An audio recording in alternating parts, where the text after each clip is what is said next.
이 종교개혁가들은 오직 믿음으로 예수 그리스도를 향한 우리의 믿음이 우리를 살리신다는 그 큰 명제 하나를 가슴에 품고 목숨을 걸고 개혁을 했더랬죠. 이처럼 기독교에는 많은 신앙 고백의 모범들이 있습니다. 신조 혹은 크리드라고 합니다. 그래서 신학을 조금 공부한 분들은 여러 가지 신조들을 한번 접해볼 기회가 있으므로 자신들이 좋아하고 선호하는 신조들을 가지고 있기도 합니다. 또는 자신이 속한 교단이나 종파에 따라서 이 신조의 내용이 조금씩 달라지기도 합니다. 뭐니 해도 가장 잘 알려지고 유명하고 또 우리에게도 우리가 가지고 있는 신조, 사도신경, 사도들의 신앙 고백이 있습니다. 예배 참석해서 예배할 때는 저도 한 50년 가까이 신앙생활 하면서 달달 외우고 있는 사도신경인지라 앉아서 예배할 때는 눈 감고 외우죠. 그러다 보면 어떤 때는 내가 무슨 말을 하고 있는지도 모른 채 너무나 익숙하니까요. 그렇게 달달 외우게만 됩니다. 그런데 최근에 이렇게 예배를 인도하게 되고 또 집례를 하게 되니 실수하면 안 되지 않습니까? 이 위에서. 그래서 사도신경 할 때에 보고 읽습니다. 혹 실수할까 봐. 그러다 보니까요. 한 단어 한 단어 곱씹게 되고 읽다가 보니까 그 의미가 다시 한번 제 속으로 들어오고 그렇게 하면서 눈물이 왈칵 쏟아지려 할 때가 있습니다. 마음과 가슴이 뜨거워지면서 예수 그리스도의 십자가의 고난과 죽음과 부활을 말하는 이 귀한 사실을 믿는다고 고백하는 목사 자신을 발견할 때에 하나님 주시는 오롯한 영적인 충만함을 느끼곤 합니다. 오늘도 그랬습니다. 특히 부활을 언급하며 신앙을 고백할 때에는 하나님의 음성이 들리는 듯합니다. 진정으로 부활이 너의 삶의 구체적인 현실로 드러나 믿음으로 사느냐 하고 꼭 물으시는 것 같습니다. 사랑하는 여러분, 우리 예수님께서 모든 인간의 죄를 지시고 십자가 못 박혀 죽으셨습니다. 그리고 음부에 내려가셨다가 죽은 자 가운데서 사흘 만에 다시 사셨습니다. 우리가 매주일, 매 예배 때마다 이렇게 신앙을 고백함에 있어서 부활이라는 것은 2000년 전 초기 교회 그때나 지금이나 똑같이 우리 기독교의 근간이고 시작이며 가장 핵심적인 부분입니다. 사도 바울 선생님은 고린도 교회에 보내는 편지에서 이렇게 이야기합니다. 만약 그리스도의 부활이 없었다면 우리의 믿음은 헛것이다. 만약 그리스도의 부활이 없었다면 우리가 여전히 죄 가운데 있을 것이다고 했습니다. 예나 지금이나 여러분 죽은 자가 살아난다. 부활이다. 너무나 생소하고 낯선 일이라 그것을 경험한 모든 사람은 그 사람의 삶을 흔들어 버리기에 충분합니다. 그러기에 오늘 하나님께서는 우리에게 부활 신앙을 가지고 증인의 삶을 살아라고 요청하고 계십니다. 믿음의 결단을 하나님께서 요구하고 계십니다. 안식일이 끝나자마자 해가 뜨자마자 새벽에 여인들이 예수님의 시신에 바를 향품을 가지고 무덤을 찾아갑니다. 하지만 그곳에서 그녀들은 빈 무덤만을 경험합니다. 그리고 찬란한 옷을 입은 두 사람으로부터 예수 그리스도께서 부활하셨다, 다시 사셨다라는 소식을 듣습니다. 그제서야 여인들은 예수님께서 살아 생전에 늘 하셨던 말씀, 순한 예고, 즉 인자가 고난을 받고 3일 만에 다시 살아나야 하리라 라는 말씀을 기억하게 되죠. 그래서 이 여인들은 예수님 다시 살아나신 것을 마음으로 믿게 됩니다. 이 여인들은 약속의 말씀, 즉 예수님께서 십자가 죽음 이전에 가르치실 때 하셨던 그 약속의 말씀을 허투루 여기지 않았던 사람들이죠. 그래서 여인들은 너무나 기쁜 나머지 쫓아가서 제자들에게 이 사실을 알립니다.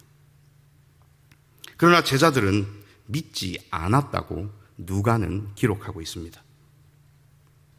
이 당시 모두에게 예수님의 부활은 믿어야 하지만 믿기는 힘든, 그러나 믿고 싶은 일이었습니다. 예수님 십자가 이전에 제자들이 예수님을 향하여 가졌던 그 바람, 기대, 소망이 이제는 십자가의 죽음으로 말미암아 절망, 낙심, 슬픔, 그리고 포기와 뒤섞여서 아무도 자신의 마음을 내 마음이 어떻다라고 정돈하면서 표현할 수 없을 만큼 복잡함이 이들 제자들의 마음을 휘감고 있었습니다. 이러한 때에 예수님의 죽음을 뒤로 하고 엠마오로 향하는 두 제자가 있었습니다.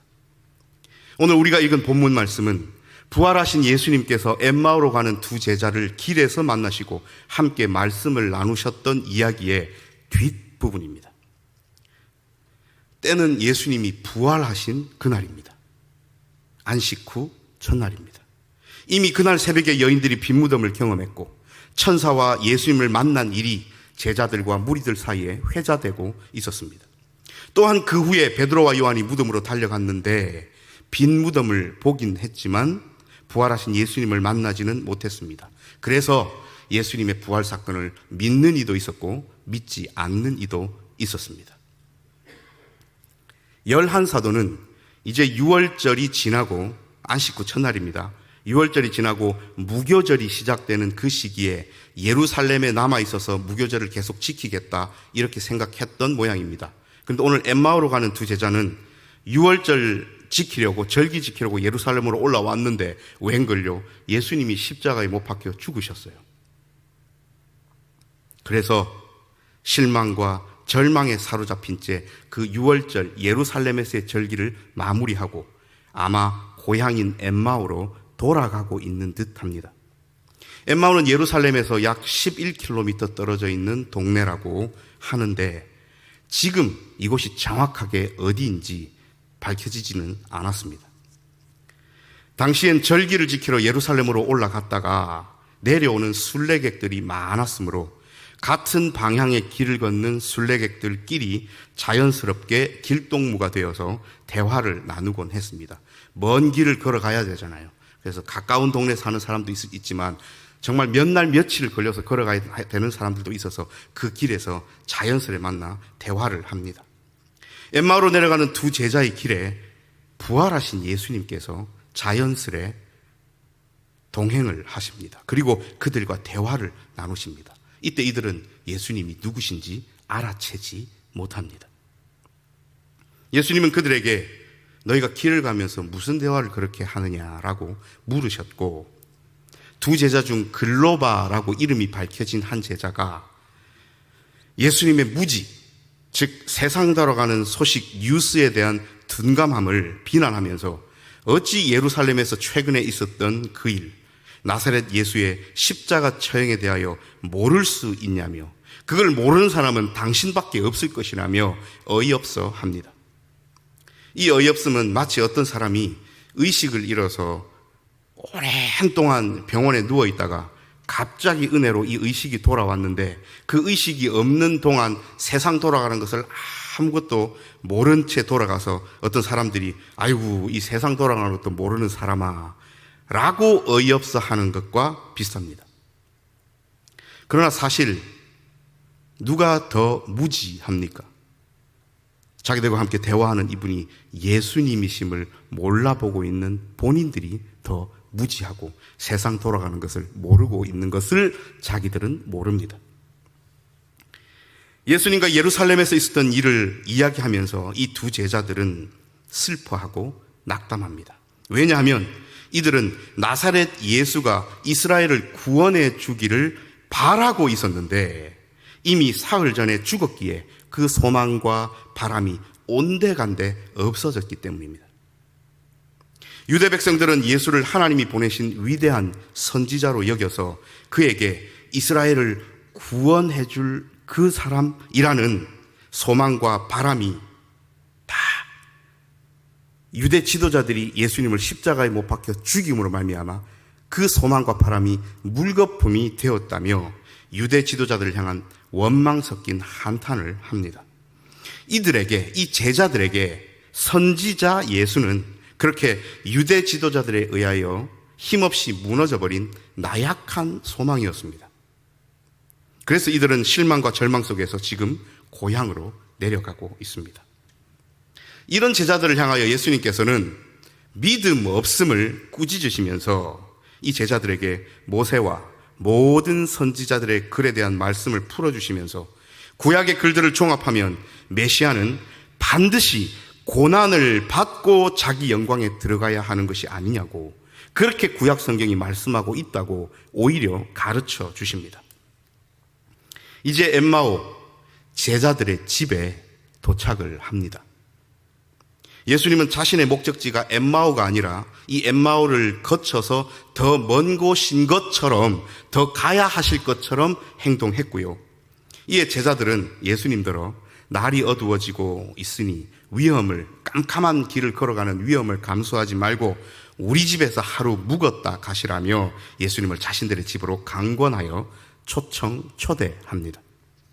식사 때가 되어 식사 대접을 받으며 그들과 음식을 잡수시는데 갑자기 예수님께서 떡을 가지사 축사하시고 떼어 나누어 주십니다. 이때에 제자들의 눈이 밝아져 길에서부터 함께 동행하며 대화했던 이분이 예수님이시구나를 그제서야 비로소 깨닫게 되었고, 이들이 딱 깨달아서 예수님을 알아채자 예수님은 홀연히 사라지셨습니다. 이쯤 되니 제자들은 이제 가만히 있을 수 없습니다. 곧바로 일어나 위험이 도사리고 있는 깜깜한 밤임에도 불구하고 벌떡 일어나 다시 자기들이 출발했던 예루살렘으로 올라갑니다. 올라가서 11사도와 다른 제자들과 만나고 부활하신 예수님을 우리가 만났노라고 증언을 공유합니다. 이미 이때는 부활하신 예수님께서 시몬 베드로에게도 나타나신 이후라 이들은 모여서 각자 예수님, 즉 부활하신 예수님을 만났던 경험들을 제자들은 모여서 함께 나눕니다. 그래서 이들은 경험을 이야기하면서 그렇게 믿기 힘든 부활의 사건이 너도 경험했냐? 너도 경험했냐? 하면서 이 믿기 있는 부활의 사건이 이게 들리는 소문이 아니라 진짜구나, 사실이구나, 진실이구나를 서로의 증언의 경험담을 나눔을 통하여 확고하게 확신을 가지게 됩니다. 그래서 이제는 이렇게 부활이 진짜구나를 느낄 뿐 아니라 더 넘어가서 이 부활 신앙을 힘입어 그들의 삶을, 나머지 주어진 그들의 삶의 나머지 시간들을 살아갈 터입니다. 변화된 삶을 말입니다. 이것이 오늘 우리가 뒷부분만 읽었지만 앞부분부터 읽었던 나오는 성경에 있는 엠마오로 가는 두 제자에 대한 이야기입니다. 오늘 이 말씀을 한번 찬찬히 들여다보십시다. 제자들 그리고 수많은 유대 백성들은 예수님을 선지자로 여겨서 이 예수님께서 그들을 구원해 주시기를 바랐습니다. 여러분, 그렇습니다. 예수님을 믿은 것이 아니라 예수님께서 구원해 주시기를 바랐습니다.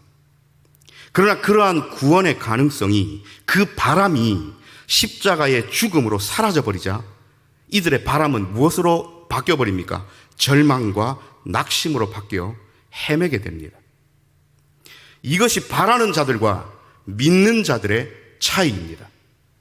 히브리서 11장 1절은 믿음은 바라는 것들의 실상이요 보이지 않는 것들의 증거라 하셨는데, 예수님을 바람의 대상이 아니라 믿음의 대상으로 여겼다면 십자가의 고난과 죽음을 단순한 절망으로만 여기지는 않았을 겁니다.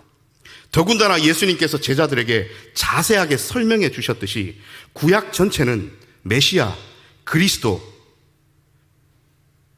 그분의 고난을 통한 영광을 말씀해 주고 있습니다. 다시 말하면 모든 유대인들은 이 구약의 내용을 알고 있었지만 그들이 지금 닥친 이 힘든 현실에서 벗어나고자 하는 현실적 구원의 열망이 너무나 큰 나머지 구약의 내용을, 어떤 내용요? 고난을 통한 자기 영광에 들어가야 된다는 것을 알고 있었지만 현실의 구원의 열망이 너무 커서 그것이 그들의 눈을 가리웠고 그들로 하여금 참 구속자, 참 구원자, 메시아 그리스도를 알아보지 못하게 했습니다.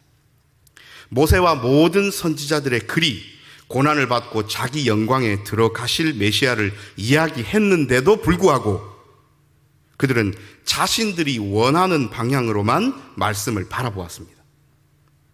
우리가 말씀을 공부하고 묵상하고 읽는다 할지라도 우리가 바라는 것대로만 성경을 본다면 우리의 눈 역시 가리워질 수 있습니다.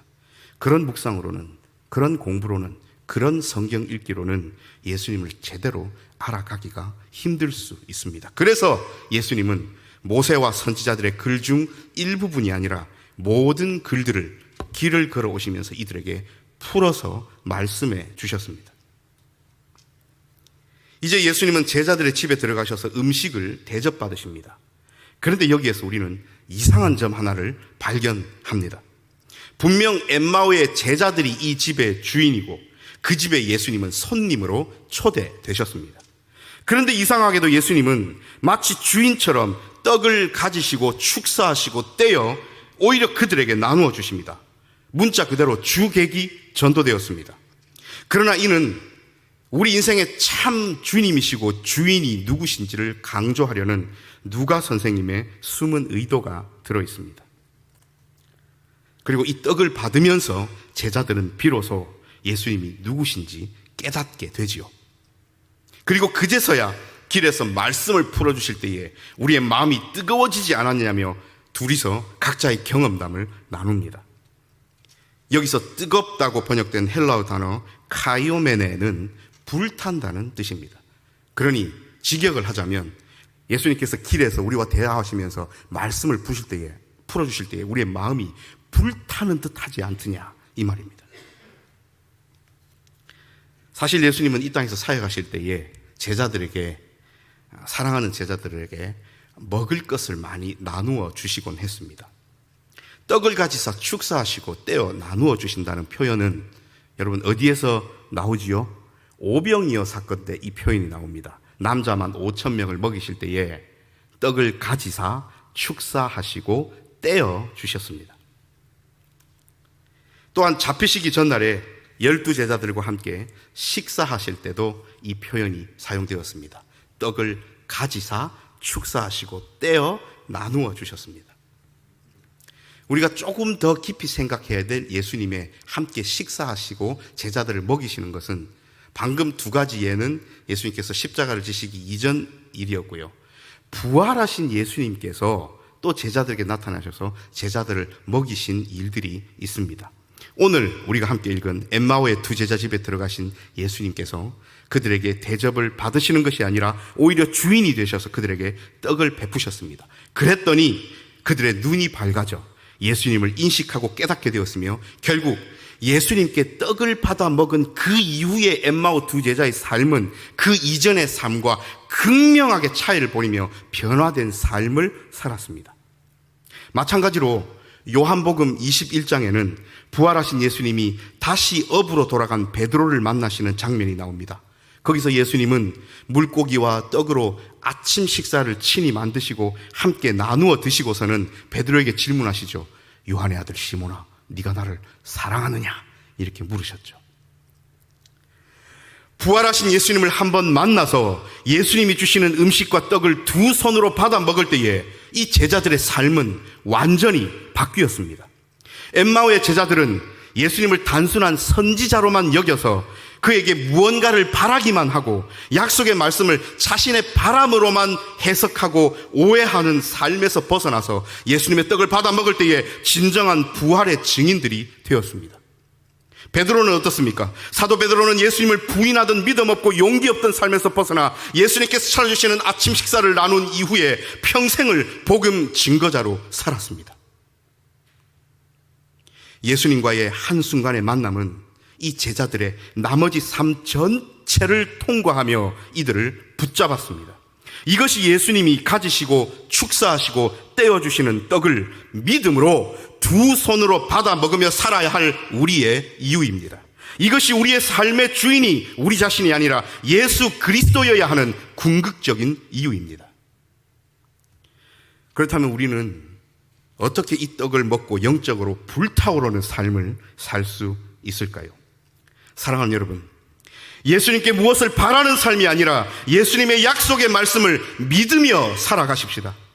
예수님의 약속은 우리의 삶을, 우리의 미래를 희망으로 채우십니다. 그러므로 낙심과 절망 같은 것은 우리의 것이 아닙니다. 나아가서 여러분, 우리의 무지함을 인정하고 하나님의 뜻 예수 그리스도의 마음을 헤아리며 살아가십시다.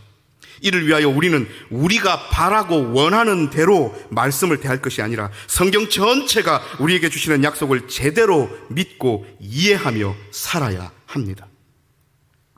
또한 여러분, 예수님을 우리 삶의 진정한 주님으로, 주인으로 모시고 살아가십시다.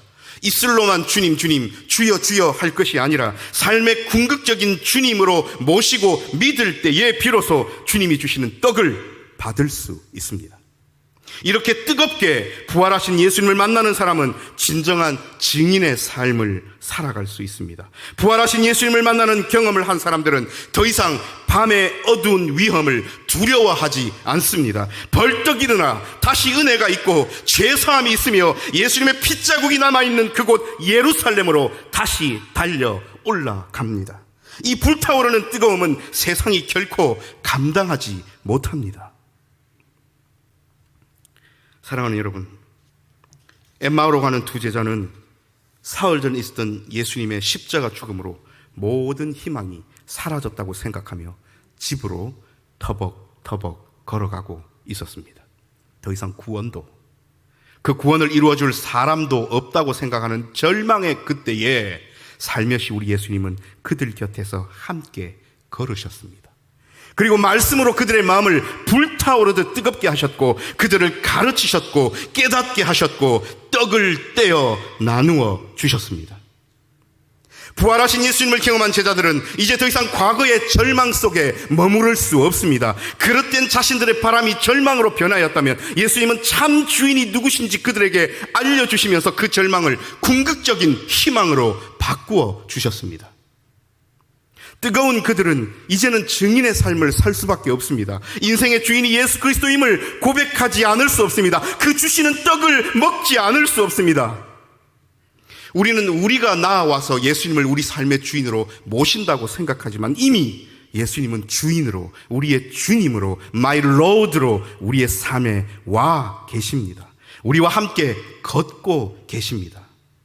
그러므로 우리 예수님 주시는 떡을 먹어야 우리의 눈이 밝아집니다. 그래야만 과거의 삶에서도 우리와 함께 하셨던 그 경험들이 다시 떠오르며 그 순간이 얼마나 뜨거웠던 내 삶의 순간이었다는 것을 깨닫게 됩니다. 그러면 우리의 삶이 바뀝니다. 그러면 우리의 삶의 방식이 바뀝니다. 엠마오 제자들과 베드로에게 한 번의 만남과 축사와 먹을 것을 나누어 주신 경험을 한 이 제자들은 그 이후의 삶이 완전히 변화되었습니다. 여러분, 그러므로 이 떡은, 이 생선은 영원히 지속되는 생명의 양식이 이 제자들에게 되었습니다. 오늘 떡을 가지시고 축사하시고 떼어서 주시는 우리 주님 예수 그리스도의 떡을 이번 한 주간 동안 함께 받지 않으시렵니까?